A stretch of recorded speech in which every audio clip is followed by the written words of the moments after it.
Hey, this is your Made Free Life podcast with your host, Shawn Boone, where we have weekly conversations about faith, freedom, and adventure. All right, we're back. It is season 1, episode 4, and we are concluding today with the new series that we started 4 weeks ago called Finding Your Purpose. And I'm excited about today. I got my good friend, William Luke, and not only is he a brother and a friend, but he's also my tattoo artist, and I've been excited about getting this guy on here for a while, especially talking about finding your purpose. I know we haven't been friends a long time, but it feels way longer. Yeah. Would you agree? Oh, yeah. I was thinking about it today. I don't know. It's 1 year, 2 years. I don't know. But it just feels really long because we just got close so quick and started sharing all of our life. But what got me excited about having you on the broadcast was, thinking about purpose. I've watched your purpose become laser focused as a friend, where things that used to matter don't matter. Yeah. And the things that matter the most are, like I said, they're laser focused now. You're newly married. You're still in the honeymoon stages. You got, how old's Odin now? He's 32, 3 in January. Yeah. Okay. Yeah. So I know we both got little guys. So Odin, you got a family. You've got a very successful business. I know Abby's in school. You have a lot of stuff going on. But I've watched you as a friend, man, really cut out the fluff. Yeah. And start to really hone in on what's important. So this season of your life, man, what are some things that you feel like that you're doing to stay focused? Really just kind of like you said, actually, man, it seems like everything goes by in a blur, doesn't it? Like time. But yeah, so we've been actually, doing a lot of talking and stuff between me and Abby, my wife, and myself too. It's always funny because the public gets this image, of people, right? And the things, but they don't see all the inside stuff, the internal stuff. But as a close friend, you get to see. Sure. We talk about things and stuff like that, share things. So, with that being said, like you said, there's a lot of things that you learn that really aren't that important no more. Right. Both things that you share with the outside world publicly and not, and then a lot of that comes from self-evaluation. Yeah. You just start to realize what are you really start to think, hey, what is it that I care about? What's important? You know what I mean? And how do I keep those things in, the priority number one, right? And how do I push the other crap to the side because it's just a waste of time? That's good, man. And I think that just comes with time. Yeah. Self-evaluation. Yeah, I think it does. I think self-evaluation is a really good way to put it. I think, you learn that there's so many distractions that are robbing us, and they can be good things. Yeah. Just not God things or things in this season. It could be a thing from a past season, but it's no longer fitting or serving you well in the season you're in. And so if you're not careful, even good things can distract you from God things, you know, and I think, just reevaluating, like you said, and, starting to say, hey, for this season, what is the most important things? And then making sure that you put boundaries up and stuff and not allow people, places, and things to come and to steal those moments and things, because it's easy to get off track, man. Bro, you're so right. The boundaries thing. Yeah. And that's, you hit that nail on the head. Yeah. Boundaries are one of the most important things, man. Absolutely. That's hard to do. Yeah. Especially with family. You do a good job at guarding that. I love the other day we were talking, you're like, hey, you let me know, you're like, hey, I'm out at breakfast with Abby, which is code for, hey man, get to it. I'm ending the call now. Yeah. And that was a proud moment for me as a brother, knowing that you could have lingered on. We hadn't talked in a while, but, and I was really good about honoring that because I know the importance it is to be present with the people that, that you're with. And, and I appreciate that. I feel bad when I have to do that. I'm like, oh man, I'm a horrible person. Yeah. But no, I appreciate that a lot. Yeah. What that comes from, honestly, is that book, that you had suggested to read, the Gary Chapman languages. Yeah, man, the 5 love languages. Yeah. It's that, man. So you liking the book? Love and how to love. Yeah. That's some it is quality time. Yeah, that's good, man. Yeah. And it's so important that we guard it, because, I can look back as a father, a young father, and I thought because I'm with my kids that I'm spending quality time. Yeah. And man, was I wrong. There were so many things I was distracted with. This is not even the age of the cell phone day. Yeah. This is just having conversations with buddies and just being preoccupied when the kids are wanting your attention, or, it's that time that you guys are doing dad stuff. Well, so check me out. I thought that I was like in tune, you know what I mean? I'm like, yeah, I am on point, bro. I got this. And I realized I didn't, and I'll tell you how it should be. It can't get much more obvious. Yeah. But my 2-year-old son comes up to me consistently and says, "Daddy, phone down." Oh, wow. And I'm like, phone down. Yeah. Like, dude, I'm working, bro. I got to pay for your school and blah, blah, blah. That word stung, didn't it? And then I'm like, wait a minute, But he noticed that the phone sometimes is a problem. Yeah, when you're or it's blocking him from getting daddy time. That's crazy. And the phone is, well, I think we all struggle with the phone. I mean, we're just living in an information society that, everything's a ping and a notification and a swipe and and so it is one of those things that I think we have to really be, intentional about, saying, hey, in the mornings, I have a little thing that I do. I try not to look at my phone until I get my little quiet time in, and because that's what I need.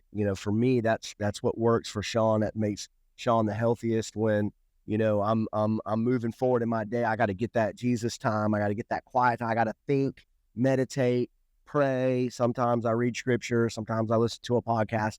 Whatever it is, but it's that moment and that space for me that I start to set forth my day. And I know that if I get that phone and I look at one text, game over. It's game over, because I'm gonna respond to that, and then I'm tempted to look at and God forbid about social media. I'm off of that. I took a break, as you know. Yeah, and I wish I could. And I've done it before, and it's been some of the healthiest times. I did it one time for 6 months, one time for a full year. Yeah, I don't know how long I'm doing it. It's whatever I feel like God's leading me to do. But right now, I know it's now. Right. And I don't have a desire to get back on it. And it's been healthy. It's been good, because I notice I'm not picking up my phone, looking. It's addiction. Yeah, it really is. And so, when you're trying to find your purpose, and men, that's what we struggle with the most, is why am I here? What am I here for? And then do you move into this fatherhood thing and this husband thing?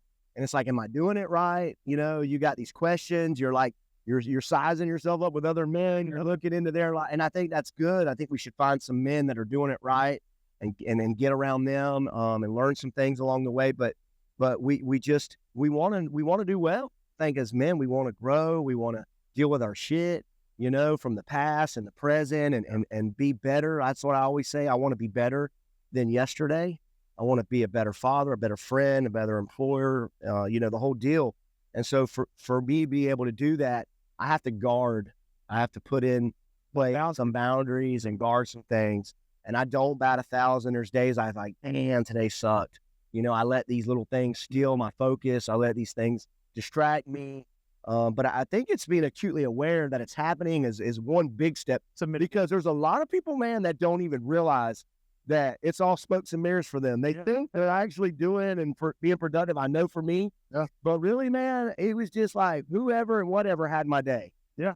Sometimes it was like Russian roulette. Some days it turned out good, and some days it didn't. It wasn't so good. And so instead of having those 50-50s, I want to be more in control and having more like, a 70-30 or 80-20 as far as my days. So I try to. Man, that's hard, man. Like you said, like you hit it, like I said, on the head. It's finding that, it's really defining the purpose, which is super hard.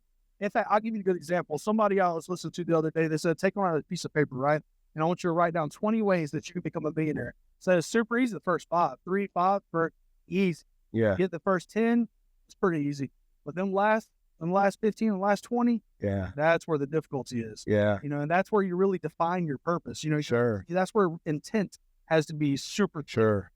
And I learned this too with that word, you can have good intentions, but not be intentional. Right. Exactly. Because I think I was the master at having good intentions. All guys, well, I meant to do that. You meant to do this and you meant to do that. But I think being intentional, when I get around guys that are doing that well, like I have some friends, man, that do this incredibly well. Yeah. And they're very intentional. Everything they do comes with great intentionality. So much in the past.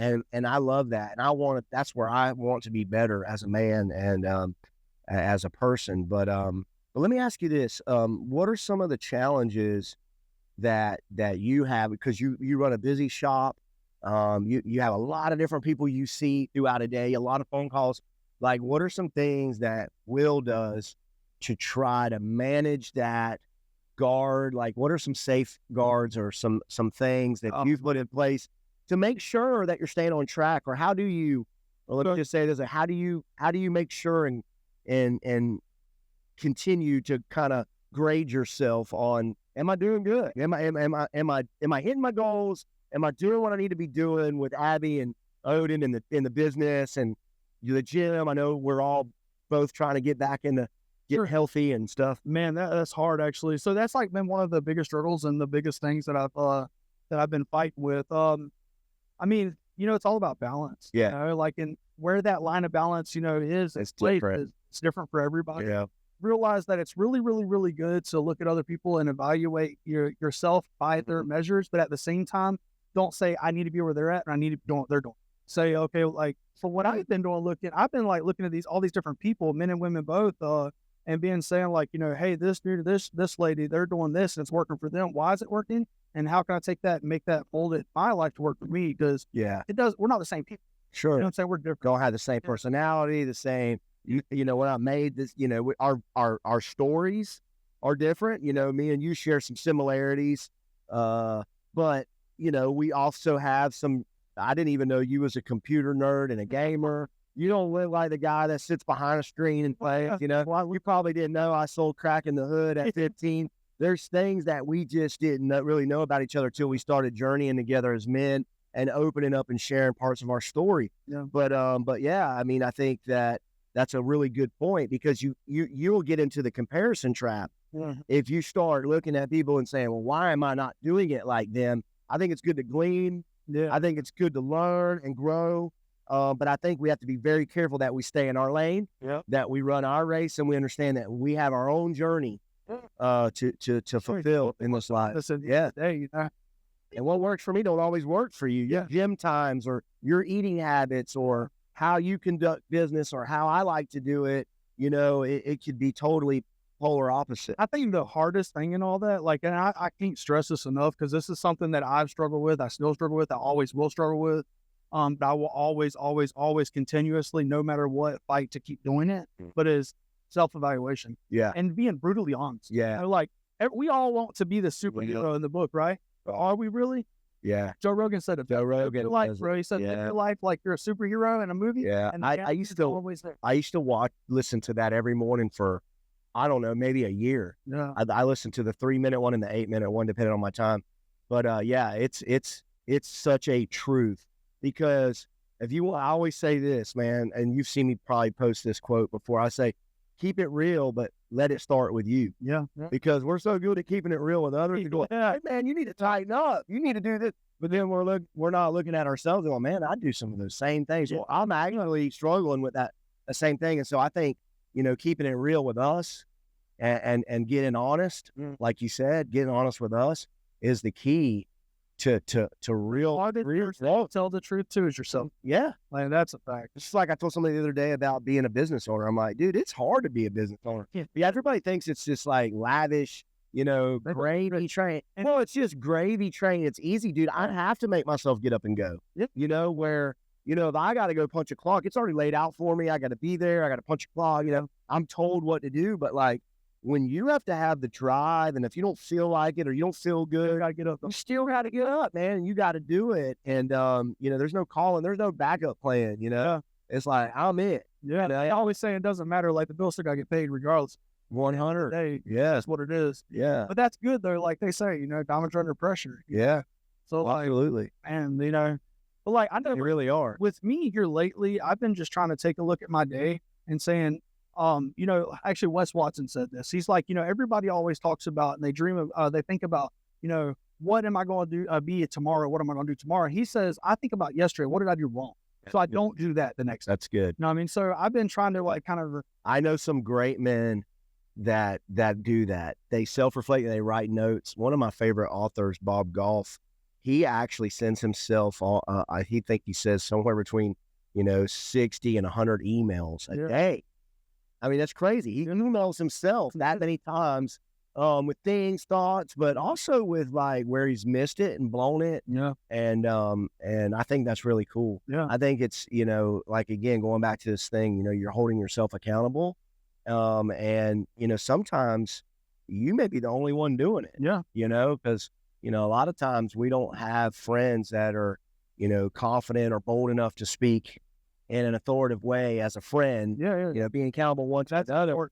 And you need that too. You do. Somebody You need some people say, "You're effing up." And you did not me, and I did to you, like, dude, I'm blowing it right Yeah, now. like you got down and talked. Dude, what are you doing right now? Tighten up, but I think, Like, no, bro, she's perfectly right. exactly. Like, hey there, and she's been saying this, and I'm like, yeah, Or, bro, you've been in these are too much. yeah, I mean, she's on to something there. Yeah. And Hard truths. yeah, those hard truths, but we need them because that's good. Some of those exponential growth that we have is when we receive that, especially from a trusted friend. The reason I can receive from you, Will, is because I know you love me and I know that you have my best interest. Right. And when I know that, Same. and same with you. I'm not going to say anything. I don't have an agenda. You're my dog. I love you. I want to see your family blessed and prosperous and well. I want to see your marriage thriving, not surviving. And so, Quite a good point, actually. So check this out. You want to find out if you're on the right purpose and you got the right people in your group. Pick a purpose, go for it, and see who stands by you. Yeah. And who supports you, even at a distance. You know what I mean? Yeah.